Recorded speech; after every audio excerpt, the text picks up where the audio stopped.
일곱 번째 꿈 이야기 2021년 10월 17일 일곱 번째 꿈은 2021년 10월 17일 꾸었습니다.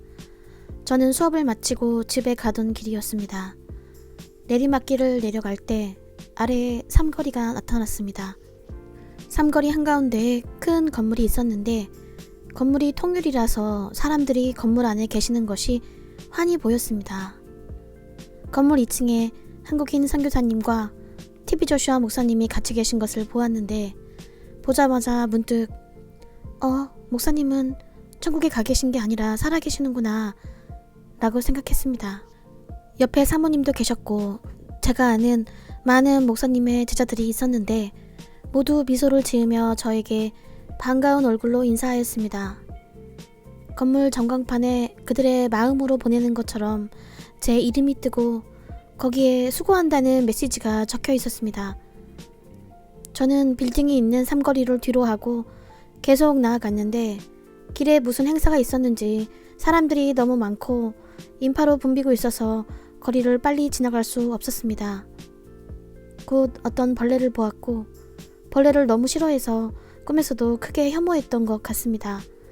힘들게 그 인파를 빠져나와 다시 나아갔고 마지막 길은 철봉 같은 구름다리가 나타났습니다.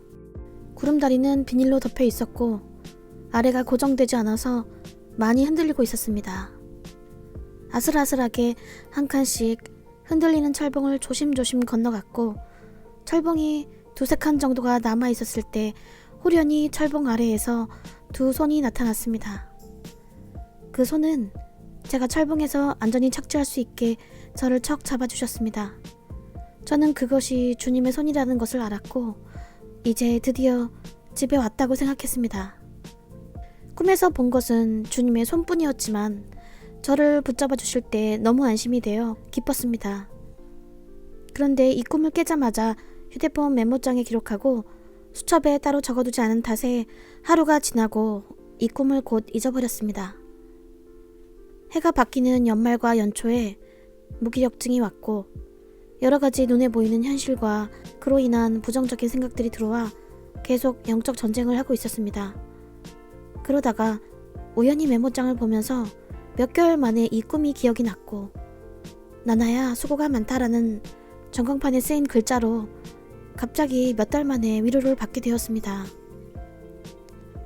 삶의 무게로 힘들 때 우리가 하나님께서 베푸시는 은혜를 기억한다면 우리는 충분히 넉넉히 삶에서 승리할 수 있다고 생각합니다.